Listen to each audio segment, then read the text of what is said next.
Amém. Eu queria pedir para você abrir em dois lugares. Primeiro em Romanos 8, versículo 31. E segundo em Lucas 10, versículo 38. E enquanto você está abrindo, deixa eu dar os parabéns também.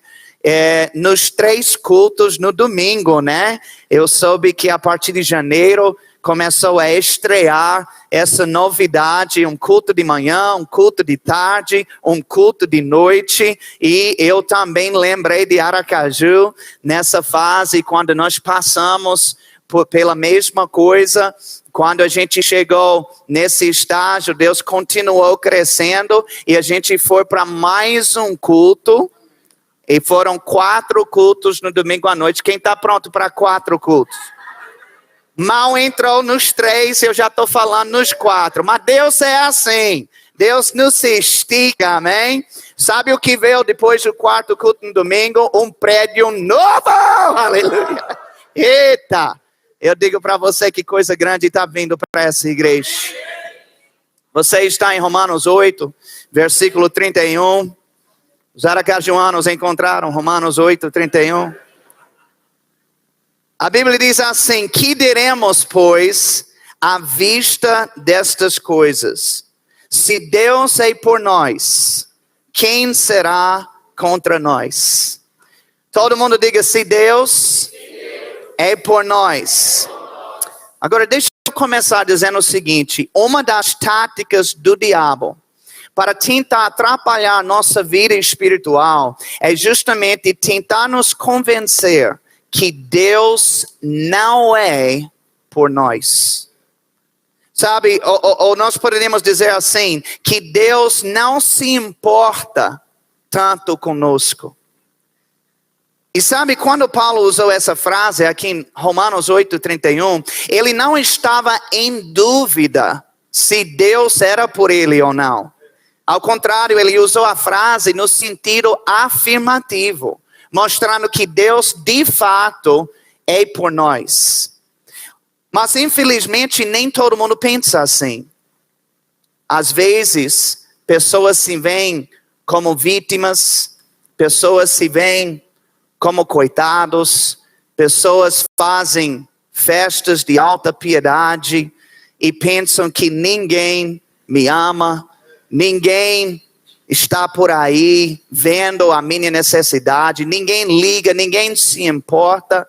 Inclusive nós encontramos na Bíblia vários exemplos de pessoas que pensavam assim, que falavam assim. E não somente pessoas quaisquer, mas pessoas mesmo de Deus, pessoas que teoricamente amavam ao Senhor, de repente andavam com o Senhor, mas o diabo conseguiu entrar na sua cabeça, corrompeu o seu pensamento de achar, pelo menos por um tempo, que Deus não estava nem aí. Eu queria ler com você em Lucas, capítulo 10, versículo 38. Essa é uma das passagens que talvez Deus mais tenha falado comigo, numa diversidade de áreas, e eu creio que vai falar contigo também. Diz aqui: indo eles de caminho, entrou Jesus num povoado, e certa mulher chamada Marta hospedou na sua casa. Tinha ela uma irmã chamada Maria, e esta quedava-se assentada aos pés do Senhor, a ouvir-lhe os ensinamentos. Marta agitava-se de um lado para o outro, ocupada em muitos serviços. Então se aproximou de Jesus e disse: Senhor, não te importas de que minha irmã tenha deixado que eu fique a servir sozinha? Ordena-lhe, pois, que venha ajudar-me. Agora, veja a pergunta de Marta. Ela disse: Senhor, não te importas? Marta estava questionando se Deus se importava com ela ou não.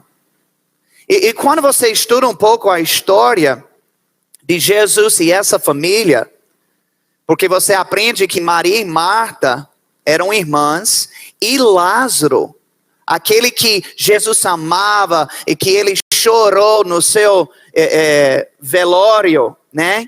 Ele era irmão delas. Então Jesus era muito apegado a essa família. Havia uma proximidade muito de frequentar a casa. Então ela não era estranha.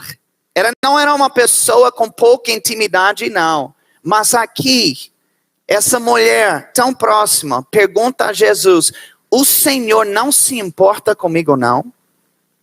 O Senhor não liga no que eu estou passando?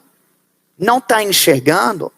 Talvez alguém aqui já tenha dito a mesma coisa em algum momento da sua vida. O Senhor não está vendo, não? Cadê o Senhor? O Senhor não disse tal coisa, eu não estou vendo. Parece que o Senhor está longe. Quem sabe que parece às vezes no céu, para a sua carne e para a sua mente não renovada, que Deus ele tem um botão mudo lá no céu. E você está apelando, falando, pedindo, às vezes até gritando, e Deus, nada. E aí o diabo, ele pega carona, e ele começa a dizer, está vendo aí? Que Deus amoroso é esse?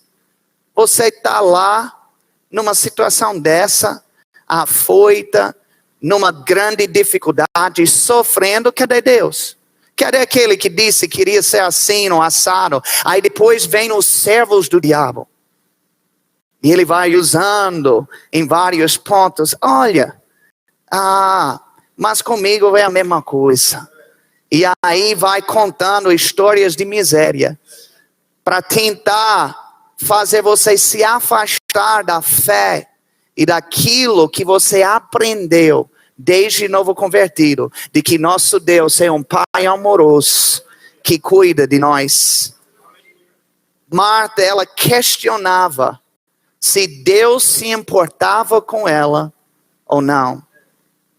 E por que ela fez essa pergunta? Porque ela estava exausta. A Bíblia não diz isso especificamente, mas basta olhar a história e ver os detalhes. Eu imagino Marta nesse momento descabelada. Assim, sabe aquele olheira?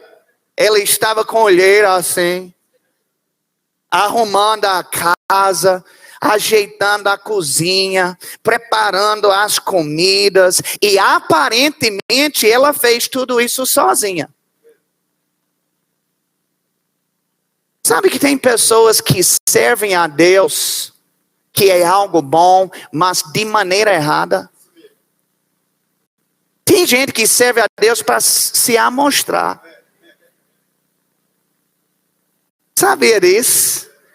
Aí estão lá servindo, aí as pessoas dizem, olha, essa pessoa, ela bota a mão na massa, ela assim, assado, isso é bom, mas aí sobe para a cabeça, e a cabeça se expande. Eu não vou dizer o que eu estou pensando aqui. Ele disse, não...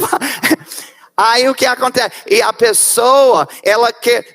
Agora, quando iniciou, estava fazendo para Deus. Era puro o seu serviço. Mas agora é para se amostrar. Olha quanta coisa que eu faço. E lá estava mal. Mas tem uma hora que quando você serve de maneira errada, que você cansa. Porque quando você está servindo a Deus de coração, Ele renova a sua força. Uma graça multiplicada. Você está fazendo o trabalho de 10 homens, mas não tem problema nenhum, porque a graça te respalda, porque é para Ele, é um ato de adoração. Mas quando é para se amostrar, você cansa. Aí você fica descabelada. E sabe o que acontece? A carne começa a se manifestar. Sabe, eu nunca vi tanta manifestação de carne do que na igreja local. Se você quer ver carne, meu amigo, vai para a igreja. Infelizmente. E às vezes não é o novo convertido que não aprendeu a palavra, não. É aquela pessoa que está servindo em 10 departamentos. Porque está exausto, está cansado, não está agindo mais no espírito e começa a ficar áspero. E começa a brigar um com o outro. Por que eu estou falando essas coisas aqui? Eu não planejei dizer isso, não. Cri, cri. Cri, cri. Isso é isso que aconteceu. Ela estava sobrecarregada. Alguém aqui já se sentiu sobrecarregado uma vez na vida? Ela estava cansada, ela estava sem paz, ela estava sem alegria. E foi nessa condição que ela olhou e ela percebeu que a sua irmã estava de boa. Ela estava feliz, alegre, contente. E gente, isso deixou Marta doida. Marta viu aquilo e entrou nela tanta ciúme da irmã, ela de pensar, eu estou aqui, me lascando. Pastor Raimundo me ensinou essa palavra. Eu estou aqui me lascando e olha aí, minha irmã, vida boa, as unhas feitas, o cabelo arrumado, tomaram banho, cheirosa. E eu aqui ferendo a camarão. Ela estava com ciúme da irmã. E deixa eu te dizer, uma das razões porque pessoas questionam se Deus se importa com elas ou não, é por causa de comparações. Elas começam a comparar a vida e a situação delas com a de outra pessoa. E se a condição do outro parece ser mais favorável, então elas chegam à conclusão que é porque Deus se importa mais com aquela pessoa do que com ela. Mas deixe-me dar uma lição importante sobre comparações aqui. Nem tudo é o que parece. Amém? Sabe, às vezes a única coisa que nós conseguimos ver com nosso olho natural é aquele carrão lindo que aquela pessoa está dirigindo. Mas o que a gente não consegue enxergar são as diversas prestações que ela ainda tem em atraso. E o que a gente não consegue ver também é aquela carta que recebeu do banco dizendo: você tem 20 dias. Ou nós vamos tomar esse carro de volta. Às vezes nós conseguimos ver aquele casal sorridente, sempre de mãos dadas. Mas o que não conseguimos ver é a mágoa e a insatisfação que está por trás daquele sorriso e alojada dentro do coração. Nós conseguimos ver os vídeos de pessoas alegres e extrovertidas no Instagram. Mas o que não conseguimos ver é a tristeza que elas carregam depois de gravar aquele vídeo.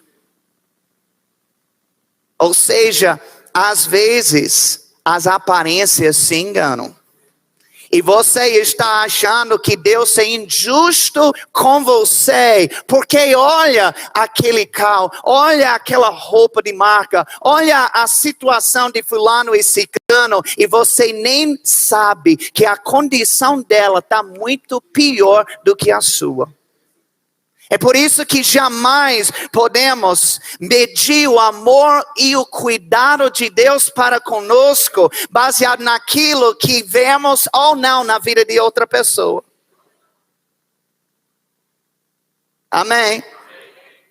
E eu vou lhe dizer uma coisa, mesmo se alguém seja genuinamente próspero e seja genuinamente feliz, mesmo assim não há necessidade de ciúmes, porque Deus não tem acepção de pessoas.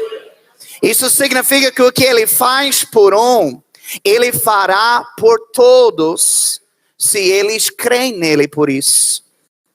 Quantos creem em Deus por isso? A verdade é que Deus amava Marta tanto quanto a Maria. Mas ela não conseguia enxergar isso, porque ao invés de estar desfrutando da sua presença, ela estava distraída com muitas coisas. E sabe que a mesma coisa acontece com muitas pessoas hoje também. Estão envolvidas ou distraídas com muitas coisas, ao invés de estar focadas no que interessa, no que é principal e importante. E a mesma história toda vez, as pessoas reclamando, eu não tenho tempo suficiente, é coisa demais. Mas na verdade, foi ela mesma que se meteu nessas coisas. Não foi Deus que pediu, nem que Ele direcionou. Eu vou lhe dizer uma coisa, qualquer coisa que lhe tira do principal, daquilo que Deus de fato lhe chamou para se envolver, para fazer, se torna distração para você. Não significa que seja pecado, mas é uma distração. E distrações sempre vão nos afetar de forma negativa. Como é que alguém pode acusar Deus de não se importar com Ele, se a própria pessoa não se importa de buscar a Deus regularmente? Amém?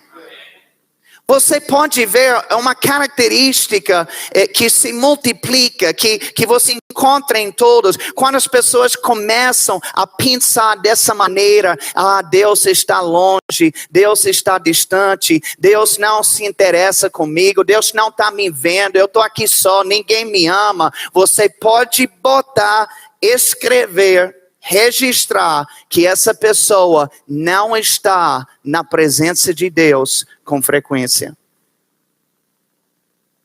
É um crente domingueiro. O que é um crente domingueiro? Aquele que só vai para o culto uma vez na semana. E deixa eu qualificar, eu sei que tem pessoas que trabalham fora e tudo mais. Mas vamos dizer assim, que só abre a Bíblia quando o pastor pede. Amém? Obrigado pelo entusiasmo. Deus me mandou aqui para te alegrar nesse aniversário.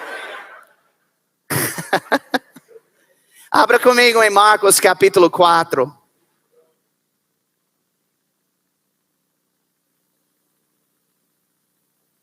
Versículo 35.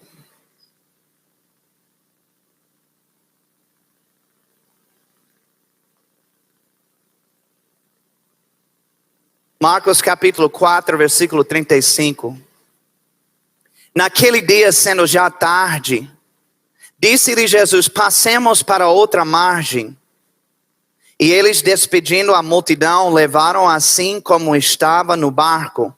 E outros barcos o seguiam. Ora, levantou-se grande temporal de vento, e as ondas se arremessavam contra o barco, de modo que o mesmo já estava a encher-se de água, e Jesus estava na popa, dormindo sobre o travesseiro. Eles o despertaram e lhe disseram: Mestre, não te importa que pereçamos? Agora veja a pergunta dos discípulos. Eles disseram: Mestre, não te importa? Assim como Marta, os discípulos começaram a questionar se Deus se importava com eles ou não. E por que eles fizeram essa pergunta? Porque eles estavam em meio a uma tempestade. Sabe, só porque alguém está enfrentando uma tempestade ou uma tribulação, não significa que Deus não se importa com aquela pessoa. O Senhor nunca prometeu, e pessoas precisam aprender isso. O Senhor nunca prometeu que nessa vida nós nunca teríamos problemas. Em nenhum lugar da Bíblia nós encontramos. Ao contrário, nós encontramos Deus afirmando que vai ter situações assim. Em João 16:33, Jesus disse: no mundo passais por aflições. Alguém diga aleluia. Estou falando Bíblia aqui. Mas graças a Deus que o versículo não termina por aí. Olha, o diabo nunca tem a última palavra, querido. Sempre é a palavra de Deus. É aquilo que eu amo quando eu vejo Jesus na cruz. Interessante, ele estava lá pendurado. Gente, para todos os efeitos, para todo mundo que estava presente, vendo aquilo, Jesus estava derrotadíssimo. Ele estava todo sangrento. Ele estava com semblante caído. Ele estava no último fôlego. Pessoas, fala mangar aqui.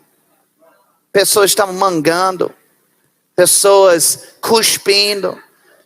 Eu vou ensinar português para vocês aqui. E a Bíblia diz que antes de entregar o seu espírito, ele disse: está consumado.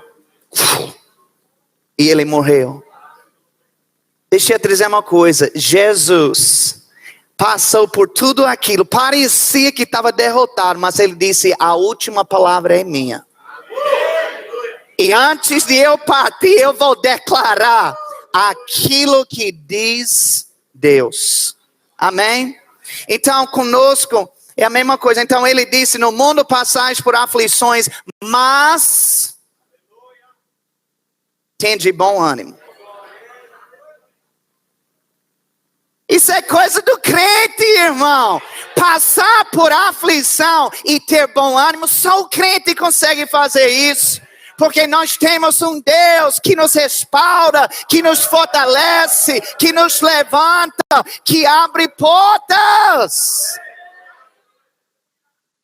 Eu aprendi, como é bom você saber disso. Um problema, quando você é da fé, um problema não é mais um problema. Um problema é uma oportunidade.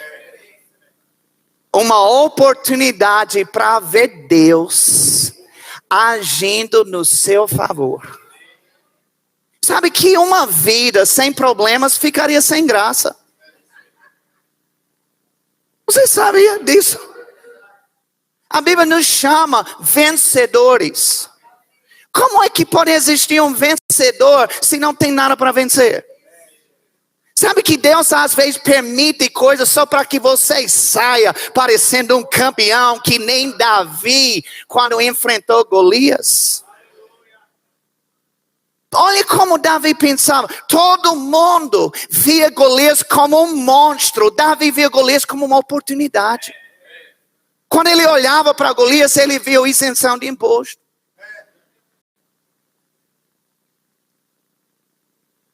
Quando ele via Golias, ele viu casamento. Quando ele olhou para Golias, ele viu uma posição maravilhosa. Ele disse: eu quero. Todo mundo correndo, todo mundo chorando, fugindo com medo. Davi disse: eu quero.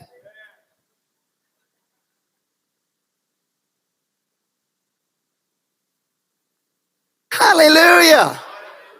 Qual é o problema de muitos? Você tem olhado de forma errada. Você tem que olhar como Deus vê as coisas.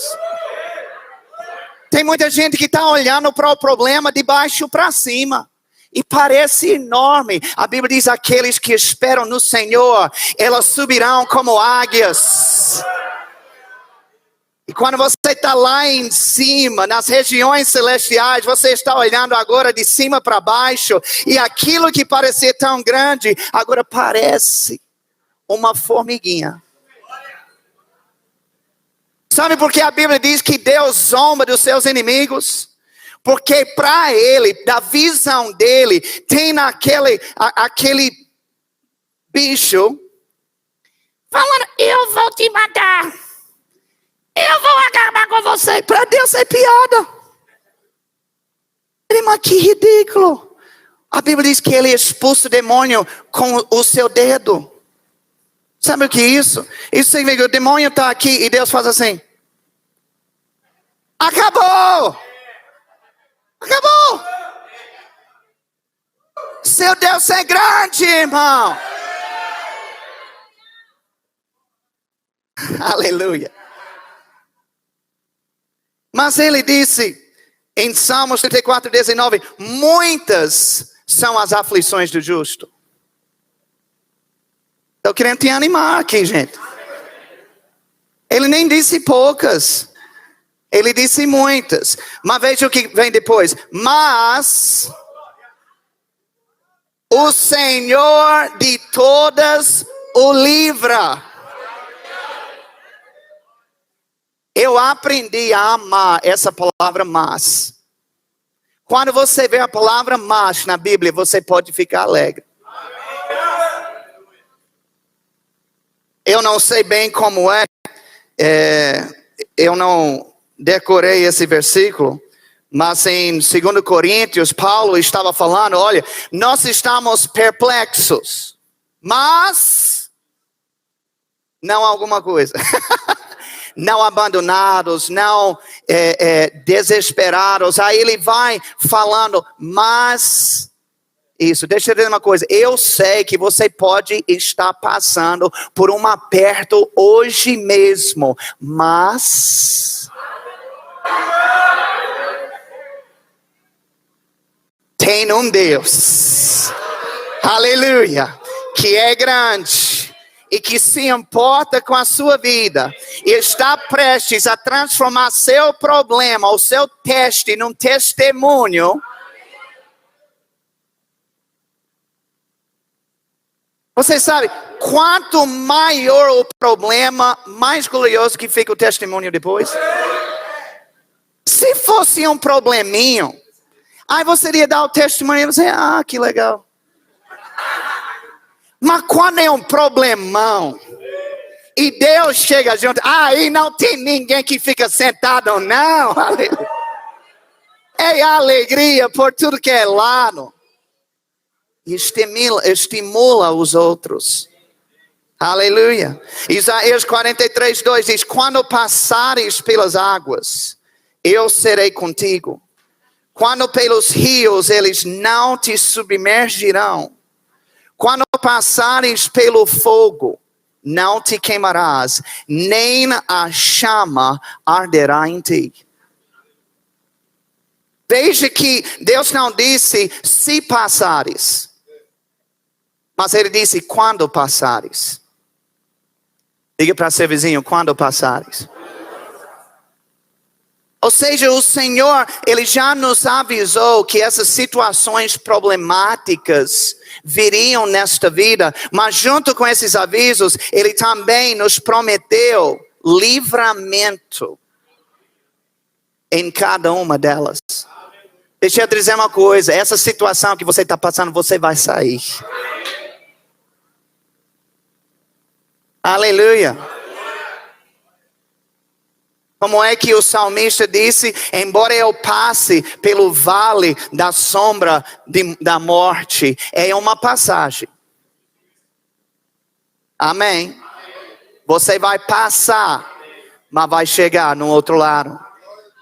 Sabe, depois que Pedro andou sobre as águas, em Mateus capítulo 14, a Bíblia diz que ele começou a afundar, porque ele deu mais atenção para a força do vento do que para o próprio Jesus. E é exatamente isso que aconteceu com os discípulos aqui nessa passagem. Eles deram tanta atenção para a tempestade que eles se esqueceram totalmente da promessa de Deus. Qual foi a promessa de Deus? Antes de embarcar, Jesus disse, vamos para o outro lado. Jesus já deu a palavra. Amém. Quantos sabem que se Jesus está dizendo que a gente vai para o outro lado, então é para o outro lado que a gente vai. Não importa o que acontece nas entrelinhas, entre ponto A e ponto B, eu só sei que Jesus disse que a gente vai chegar lá. Eu não sei como vai ser a trajetória, eu não sei quanto tempo vai levar, mas Jesus disse que vai chegar lá. Jesus já falou que você vai chegar lá. A única coisa que você precisa lembrar é disso. E sabe, na hora H, eles, como tantas pessoas, a tempestade veio, o vento soprando, água entrando no barco. Eles não estavam contando com isso. Quantos sabem que o diabo ele não agenda com a gente? As perseguições, as tribulações. Ele não diz, olha, marque aí no seu calendário, dia 25 de março, eu estou vindo com força. Não, a Bíblia diz que o diabo ele vem em momento oportuno. Quando é um momento oportuno? Não é um momento oportuno para você, não. O momento oportuno para você é no domingo à noite. Depois de ouvir uma mensagem ungida, poderosa do pastor. Você está cheio do Espírito, você diz, agora venha, diabo. Venha agora, esse é o momento oportuno. Estou preparado. Não, não é um momento oportuno para você, não. É um momento oportuno para ele. É quando você está na segunda-feira. Você não está no culto mais. Não tem nenhum crente ao redor. Você recebe aquela notícia bombástica. Que você começa a se tremer por dentro. Dá aquele susto. Não tem ninguém com quem você possa conversar.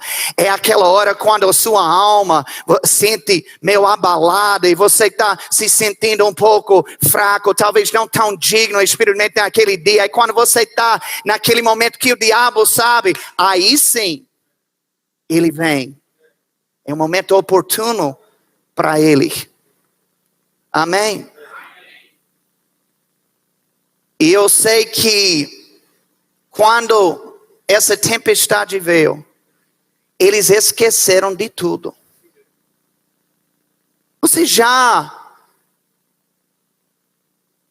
Eu já experimentei um momento semelhante a isso. Eu lembro o primeiro encontro que eu tive com um endemoniado. Era uma mulher, uma senhora. Eu estava na minha cidade de criação, lá nos Estados Unidos. Logo nos Estados Unidos. Eu pensei que nem demônio tinha lá. Eu pensei que só tinha nos países lá do terceiro mundo. Mas o primeiro demônio que eu encontro foi logo na minha cidade. Olha que bênção.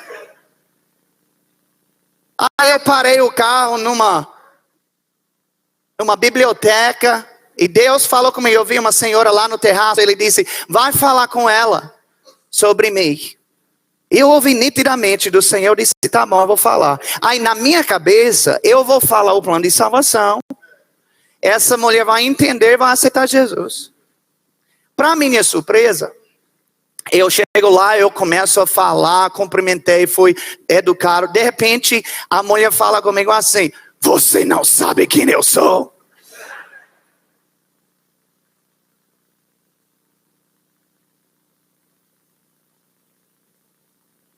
Gente, eu tinha 19 anos de idade, eu nunca vi aquilo na minha vida. Eu fiquei atemorizado naquele momento. Aí eu pensei para mim, não e nem quero.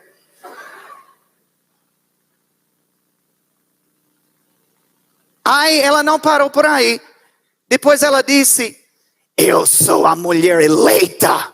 Você não conhece a Bíblia, não? Disse, rapaz, o demônio conhece mais a Bíblia do que eu. E pior que eu era aluno do Rhema.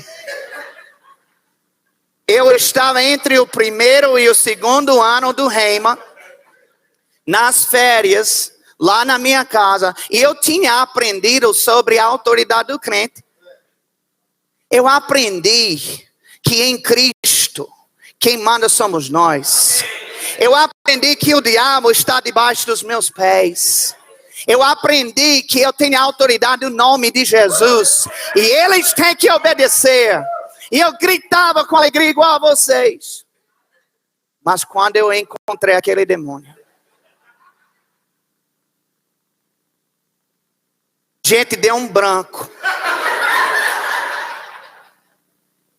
Eu não lembrei mais de nada que eu aprendi naquela escola. Esqueci o nome de Jesus, esqueci tudo. Não lembrei do nome do professor, nada mais. Aí eu pensei, meu Deus, que aperto é esse? Olhei para ela. Eu disse, olha, Deus te abençoe. Aí eu entrei, correndo naquela biblioteca, eu caí fora. Na maior velocidade, o medo de torar em mim. Eu não sei se essa mulher aceitou. Eu não estava nem aí, eu estava com tanto medo.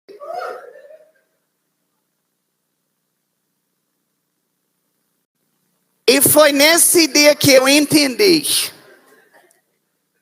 que não importa você apenas ter autoridade em Cristo. Você tem que crer na autoridade que você tem em Cristo. Amém? Senão o demônio bota você para correr. Ao invés de você botar o demônio para correr.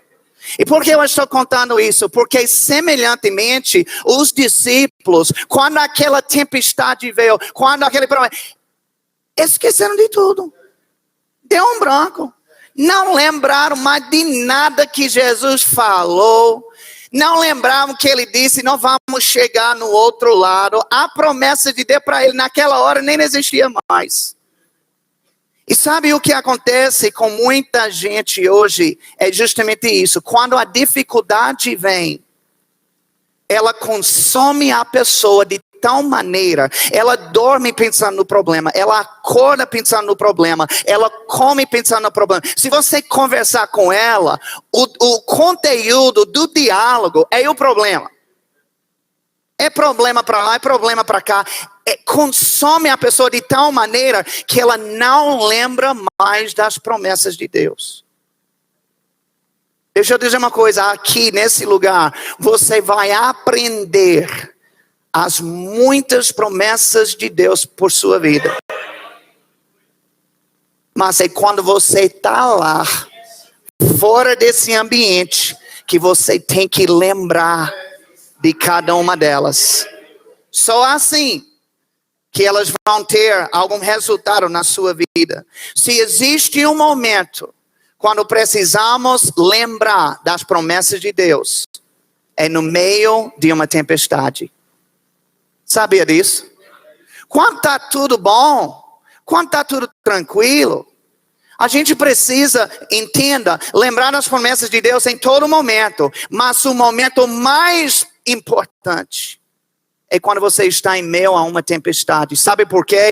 Porque são essas promessas que nos sustentam na aflição.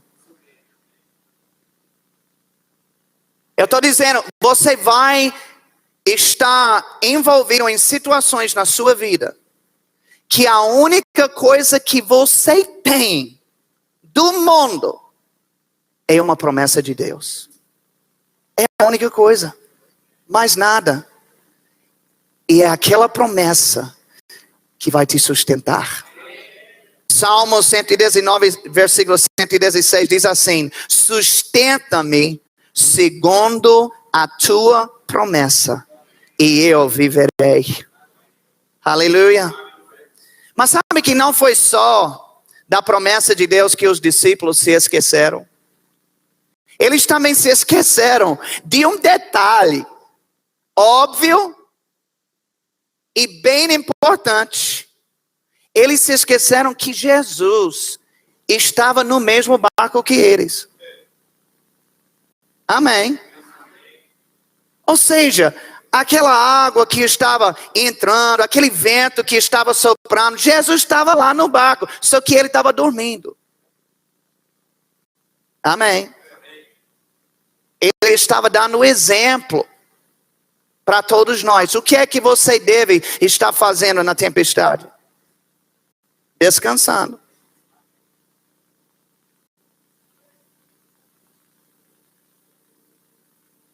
A gente pensa na mente que, olha, o bicho está pegando, a tempestade está forte. A nossa mente pensa, agora, vamos arregaçar as mangas, vamos resolver, vamos fazer. Jesus disse, não, é agora que você tem que descansar. Descansar nele, descansar em fé, confiando nele. Queridos, Jesus estava no barco junto com eles. A Bíblia fala sobre o rei Nabucodonosor. Sabe que me levou meses para aprender a falar esse nome. Esse rei era muito mau. E ele levantou uma estátua e mandou todo o povo se curvar perante essa estátua para adorar. Mas teve os hebreus, Sadraque, Misaque e Abednego, que eles não se curvaram. E essa notícia veio para ele e ele ficou bravo. E eles disseram, nós não vamos nos curvar porque a gente serve a Deus. Deixa eu te dizer uma coisa, nessa vida você vai encarar situações onde você tem que decidir. Ou eu vou servir a Deus acima de todas as coisas, eu vou me curvar perante a pressão, perante a perseguição. Porque eu vou lhe dizer uma coisa, se curvando em alguns momentos, vai lhe favorecer materialmente, financeiramente, vai lhe dar facilidades, mas você vai perder a bênção de Deus. E quando você não se dobra, mesmo tendo que enfrentar consequências, Deus vai te honrar. Deus vai te abençoar. Lá naquele seu emprego, quando a pessoa pede para você mentir, quando a pessoa pede para você borrar os documentos, quando a pessoa pede para você tirar uma fatiazinha e você diz, olha, infelizmente eu não posso. Tem pessoas que às vezes têm medo de perder o emprego. Deixa eu dizer uma coisa, é melhor perder o emprego, estar na bênção do Senhor, do que manter-se num emprego que vai corromper o seu comportamento, seus morais e o seu caráter. Porque a bênção do Senhor enriquece e não traz com ela tristeza. Aí lançaram eles na prisão. Estou pregando coisa totalmente diferente do que eu planejei. Mas Deus é bom. Lançou esses homens na fornalha. E gente, a fornalha, quantos sabem que já estava quente? Ele estava com tanta raiva que ele aumentou a intensidade 7 vezes mais. E aí esses 3 entraram. Para resumir a história e terminar. O grupo de louvor já pode vir para garantir que eu não pregue demais. Aí eles estão lá. Aí o rei, eu não sei como era essa fornalha. Eu só sei que dava para ele enxergar os homens lá dentro. Não sei a estrutura, o material que foi usado. Mas dava para ele enxergar. E a Bíblia diz que ele perguntou. O rei perguntou. Oh, não foram 3 homens que a gente lançou? Eu disse, foi. Ele disse, pois eu estou vendo um 4º homem. Ele disse, ele tem a semelhança do Filho de Deus. Nabucodonosor viu Jesus lá dentro da fornalha. E o que é que eu quero dizer com isso? Se Jesus estava no barco com os discípulos, e se Jesus estava na fornalha com os hebreus, eu te garanto que Jesus estará contigo no seu problema que você está enfrentando hoje. E o mesmo livramento que ele deu para eles, ele dará para você. Deixa eu te dizer uma coisa importante. Deus se importa com você. Nunca questione o caráter de Deus, o amor de Deus por você, por causa de um problema. Se apega com Deus. Se aproxima do Senhor. E você vai ver cada vez mais o quanto que Ele te ama. Alguém pode dizer amém? Amém. Aleluia. Feche seus olhos. Pai, eu te dou graças. Eu te agradeço, meu Senhor,